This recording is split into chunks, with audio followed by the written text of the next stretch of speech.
اور فضل و احسان ہے کہ آج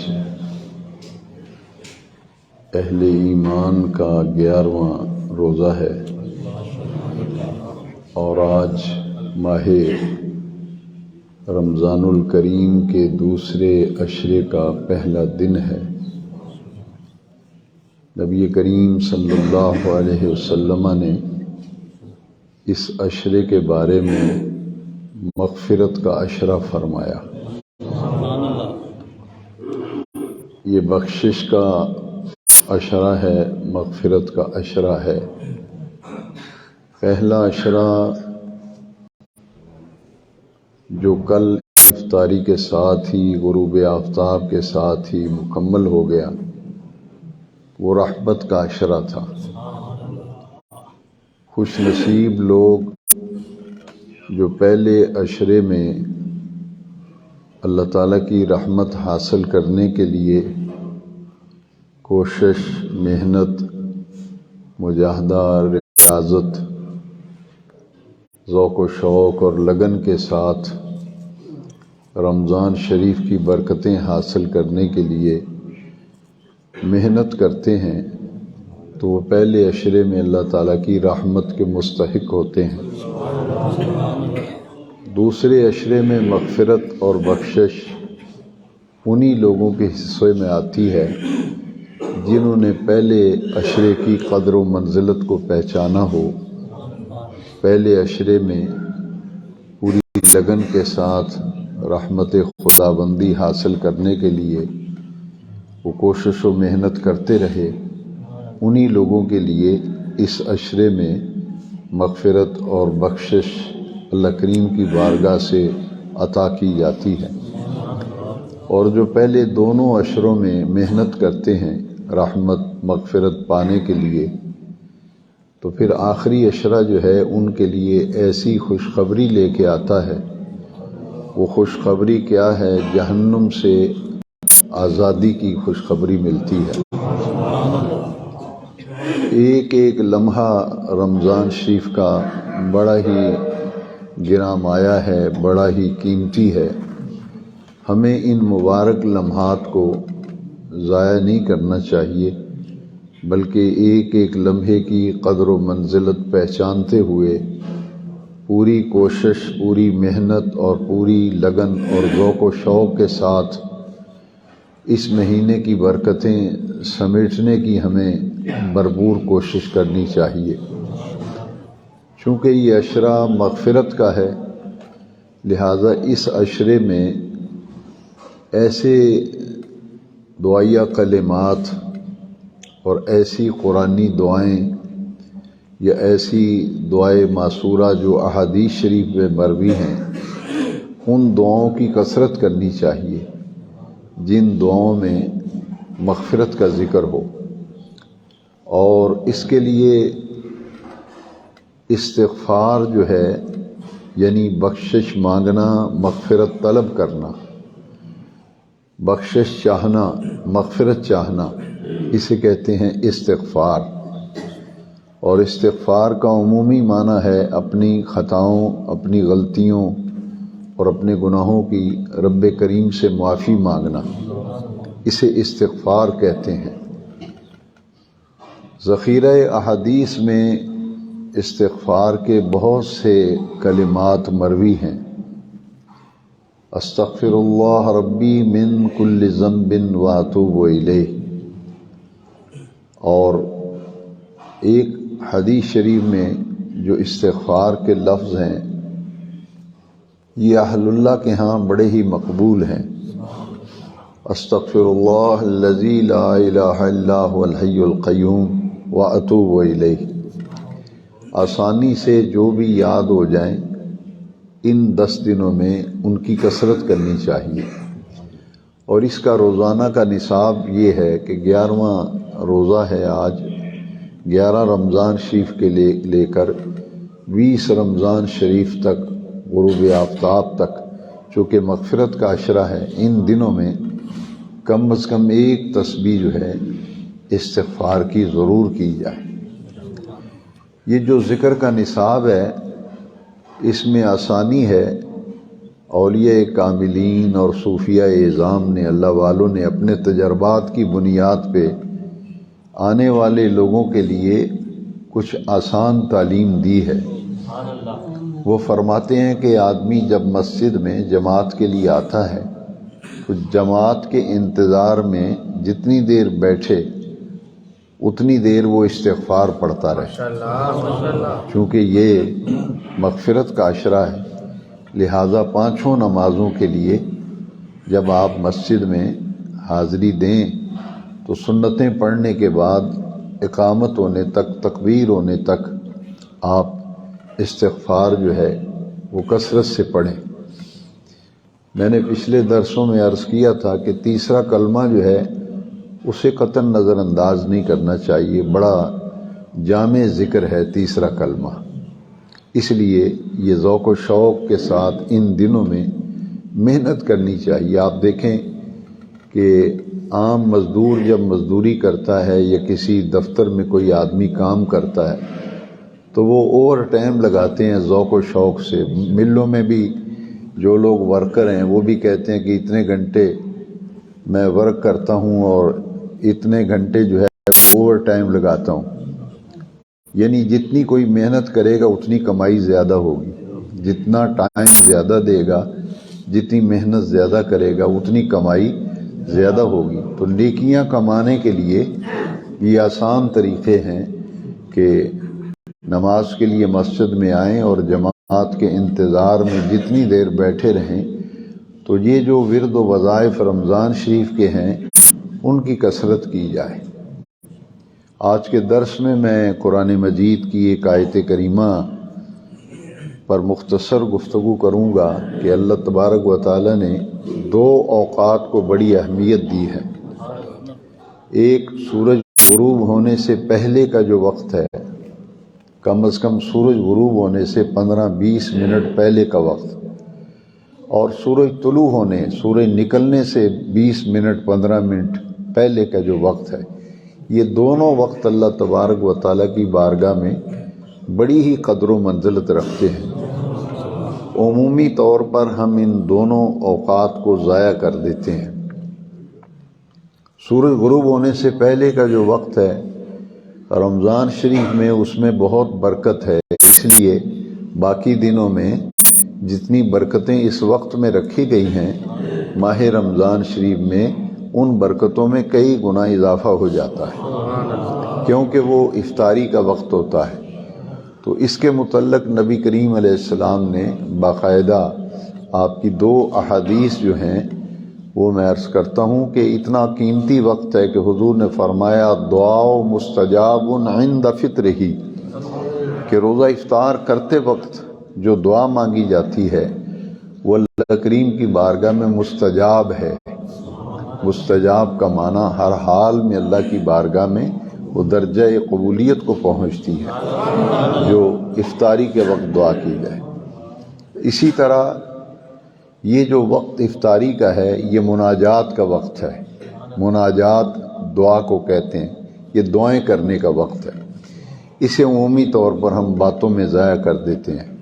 تو یہ جو سورج نکلنے سے پہلے اور سورج غروب ہونے سے پہلے جس ذکر کا حکم دیا گیا ہے وہ ہے فَسَبِّحُوهُ بُكْرَةً وَأَصِيلًا۔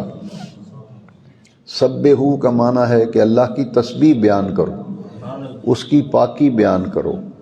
اللہ کی تسبیح بیان کرنا، اللہ کریم کی پاکی بیان کرنا، اس کے لیے ہمارے دین میں لفظ مقرر ہیں، متعین ہیں۔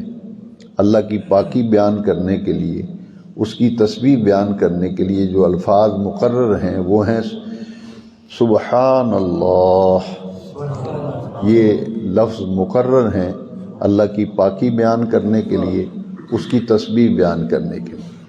چونکہ آیت کریمہ میں حکم ہے فَسَبِّحُوهُ بُكْرَةً وَأَصِيلًا، اس کی پاکی بیان کرو، اس کی تسبیح بیان کرو، تو لہٰذا اس کے لیے لفظ ہیں سبحان اللہ۔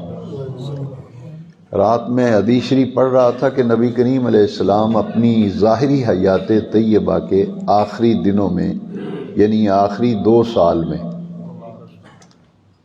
سن 8 ہجری میں مکہ شریف فتح ہوا تھا، سن 8 ہجری میں، اور یہ سورہ نصر جو ہے اذا جاء نصر اللہ والفتح ورأیت الناس يدخلون فی دین اللہ افواجا فسبح بحمد ربک واستغفرہ انہ کان توابا۔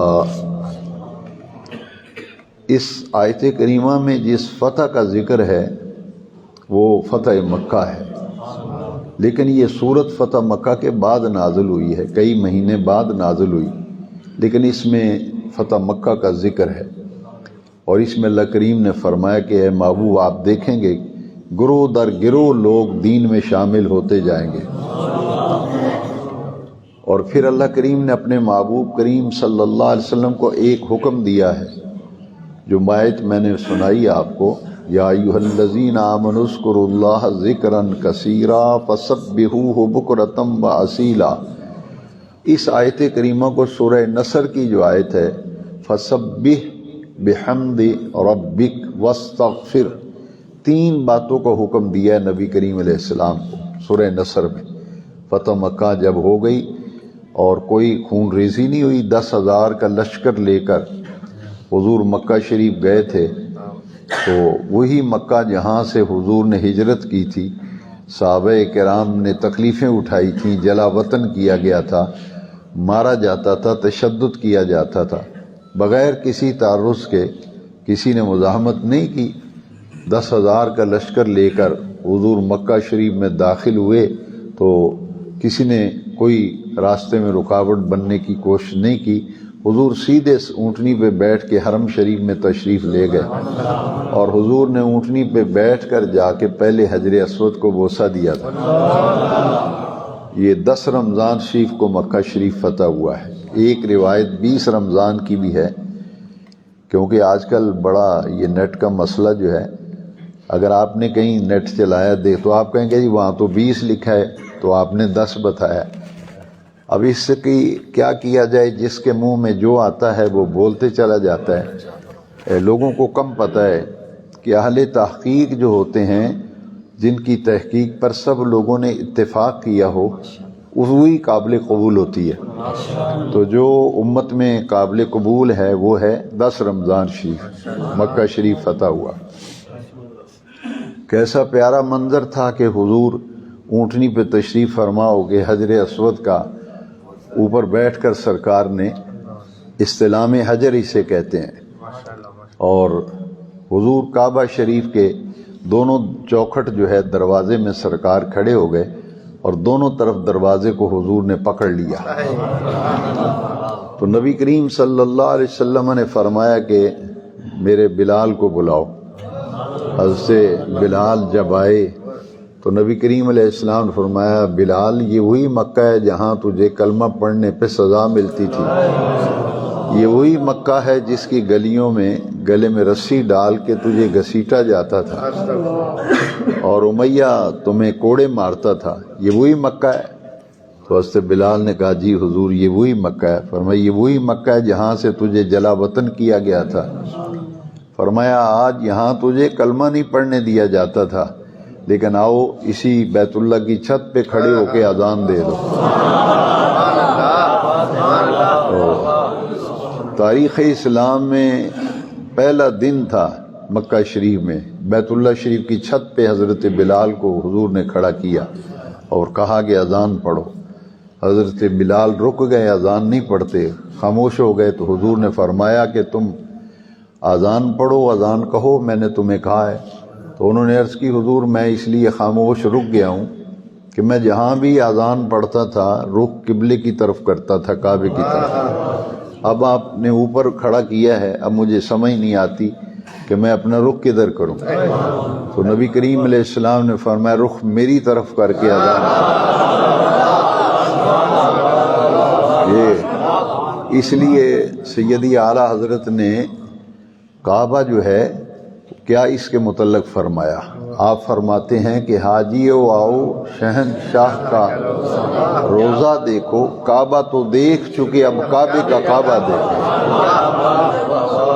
کہ نبی کریم علیہ السلام کو کعبے کا کعبہ کہا ہے، اس لیے اس پر دلیل جو ہے سرکار نے فرمایا کہ رخ میری طرف کر کے اذان پڑھ دو، اور اس پر کسی کا کوئی اختلاف نہیں، یہاں تک کہ علماء دیوبند کے یہ مشہور عالم ہیں، ٹی وی وغیرہ پہ اخبارات میں ان کا نام سنتے ہیں، مفتی تقی عثمانی، ان کے والد ہیں مفتی محمد شفیع، انہوں نے لکھا ہے کہ بیت اللہ شریف جو ہے نبی کریم صلی اللہ علیہ وسلم خانہ کعبہ سے بھی حضور کی شان زیادہ ہے، اور حضور بیت اللہ سے بھی افضل و اعلیٰ ہیں، اللہ کے عرش سے بھی حضور افضل و اعلیٰ ہیں۔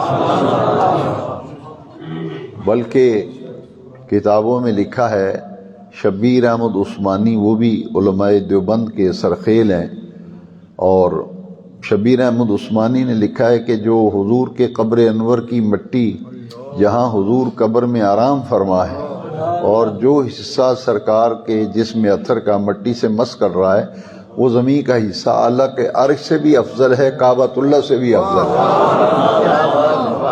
تو وہ مٹی جو حضور کے جسم اطہر سے لگی ہے وہ بیت اللہ سے بھی افضل ہے، اللہ کے عرش سے بھی افضل ہے، تو پھر حضور کا اپنا مقام کیا ہوگا؟ تو مکہ فتح ہوا تو اللہ کریم نے نوید دی، خوشخبری دی کہ محبوب آپ دیکھیں گے کہ اب گروہ کے گروہ آئیں گے، فوجوں کی فوجیں آئیں گی، اور کلمہ پڑھتے جائیں گے لوگ، دین اسلام میں داخل ہوتے جائیں گے۔ تو یہ جب سورہ نصر نازل ہوئی تو آپ دیکھیں اس میں 3 چیزوں کا حکم ہے، فسبح بحمد ربک واستغفر، ایک اللہ کی تسبیح بیان کرو، دوسرا حکم اللہ کی حمد کرو، تیسرا استغفار کرو، واستغفر، اور اللہ کی بارگاہ میں استغفار بھی کرو۔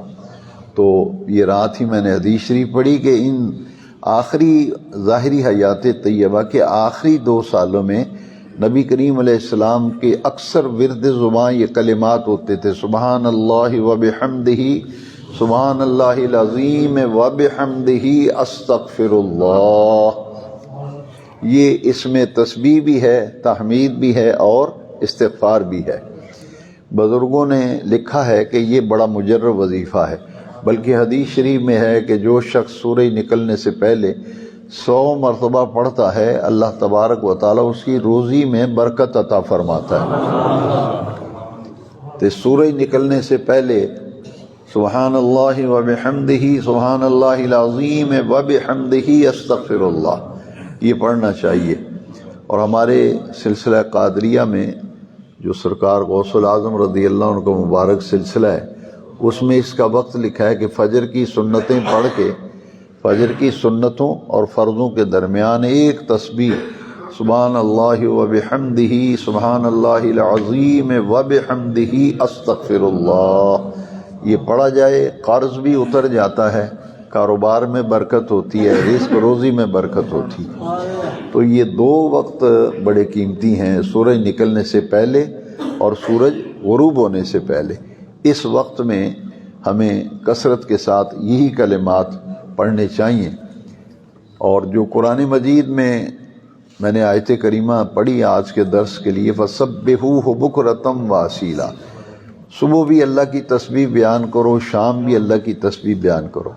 تو یہ صبح اور شام میں کون سے وقت ہیں؟ سورج نکلنے سے پہلے اور سورج غروب ہونے سے پہلے، ان 2 اوقات میں۔ حدیث شریف مسلم شریف میں ہے کہ نبی کریم علیہ السلام نے فرمایا جو آدمی سورج نکلنے سے پہلے اور سورج غروب ہونے سے پہلے 100 مرتبہ پڑھتا ہے، وہاں صرف اتنے لفظ ہیں اس حدیث میں، سبحان اللہ وبحمدہ، بس اتنے لفظ ہیں، سبحان اللہ وبحمدہ۔ فرمایا جو سورج نکلتے وقت اور غروب ہوتے وقت، یعنی سورج طلوع ہونے سے پہلے اور غروب ہونے سے پہلے 100 مرتبہ اس کا حضور نے تعداد مقرر فرمائی، 100 مرتبہ سورج نکلنے سے پہلے اور سورج غروب ہونے سے پہلے سبحان اللہ وبحمدہ ایک تسبیح پڑھتا ہے۔ نبی کریم علیہ السلام نے فرمایا کہ اللہ تبارک و تعالی اس کے گناہوں کی مغفرت فرما دیتا ہے، اور گناہ کتنے ہوں؟ فرمایا اگرچہ سمندر کی جھاگ کے برابر ہوں۔ تو یہ بڑے مبارک کلمات ہیں۔ تو رمضان شریف میں نے درس کی ابتدا یہاں سے آج درس شروع کیا کہ ایک ایک لمحہ اس کا بڑا قیمتی ہے، ہمیں ضائع نہیں کرنا چاہیے۔ تو یہ زبان بھی اللہ کے ذکر میں مصروف رہنی چاہیے۔ حضرت معاذ رضی اللہ عنہ کو سرکار نے یہی نصیحت فرمائی تھی کہ جب تجھے موت آئے تو تیری زبان اللہ کے ذکر سے تر ہو، تو اپنی زبان کو اللہ کے ذکر سے تر ہی رکھنا چاہیے۔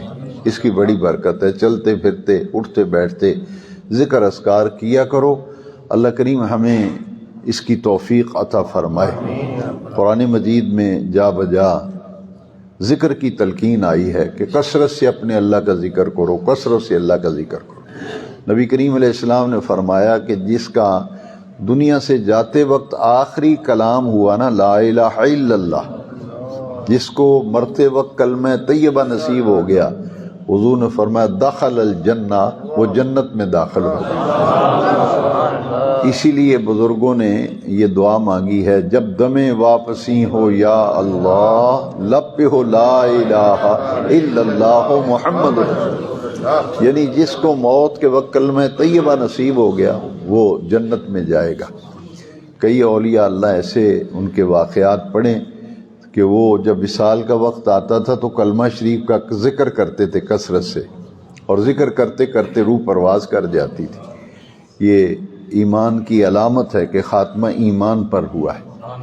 اور نبی کریم علیہ السلام نے فرمایا کہ افضل الذکر لا الہ الا اللہ، یہ حدیث شریف ہے۔ جو نماز کے بعد آپ کلمہ طیبہ کا ذکر کرتے ہیں، یہ افضل الذکر حدیث شریف میں کہا گیا۔ نبی کریم علیہ السلام نے فرمایا افضل الذکر لا الہ الا اللہ و افضل الدعاء الحمدللہ۔ تمام ذکروں میں فضیلت والا ذکر لا الہ الا اللہ، اور تمام دعاؤں میں سب سے فضیلت والی دعا الحمدللہ۔ تو یہ مومن کی شان ہے کہ وہ اپنی زبان کو اللہ کے ذکر سے تر رکھتا ہے۔ اللہ کی کوئی نعمت ملے تو کہنا چاہیے الحمدللہ۔ کھانا کھایا ہے تو الحمدللہ، افطاری کی ہے تو الحمدللہ، یہاں تک کہ وضو جب مکمل ہو جاتا ہے تو پڑھا جاتا ہے الحمدللہ کہ اللہ کی توفیق سے یہ کام مکمل ہو گئے۔ تو ذکر کا عادی ہو جانا چاہیے، اور ان دنوں میں کثرت سے اللہ کا ذکر کرنا چاہیے۔ اور اس کا طریقہ جو صوفیاء نے بتایا وہ بھی میں نے عرض کر دیا کہ جماعت کے انتظار میں جتنی دیر بیٹھیں، فارغ بیٹھنے کی بجائے تیسرا کلمہ پڑھیں، استغفار پڑھیں، درود شریف پڑھیں اور تسبیحات پڑھتے رہیں، تاکہ وہ وقت جو ہے قیمتی ہوتا ہے اور اس میں سے زیادہ نیکیاں کمائی جائیں۔ اللہ تبارک و تعالی ہمیں عمل کی توفیق عطا فرمائے۔ الصلاۃ والسلام علیک یا سیدی یا رسول اللہ وعلی آلک واصحابک یا سیدی یا خاتم النبیین۔ الحمد للہ رب العالمین والصلاة والسلام علی امام الانبیاء والمرسلین۔ ربنا آتنا فی الدنیا حسنۃ وفی الآخرۃ حسنۃ وقنا عذاب النار وادخلنا الجنۃ مع الابرار یا عزیز یا غفار یا رب العالمین۔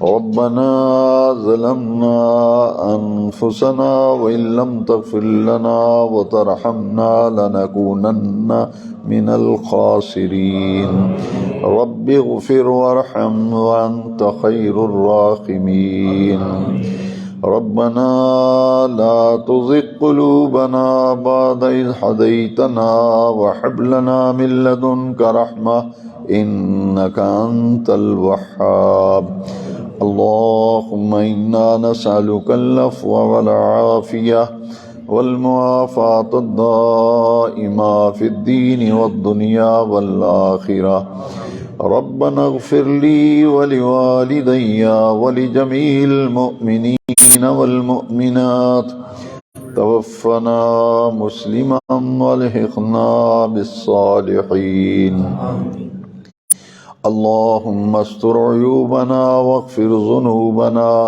وكفر عنا سيئاتنا وتوفنا مع الأبرار اللهم استرنا بسترك الجميل اللهم اغفر ذنوبنا اللهم اغفر ذنوبنا ربنا تقبل منا صلواتنا وصيامنا وقيامنا وتسحرنا وإفطارنا وجميع أعمالنا الصالحة في شهر رمضان وغيره.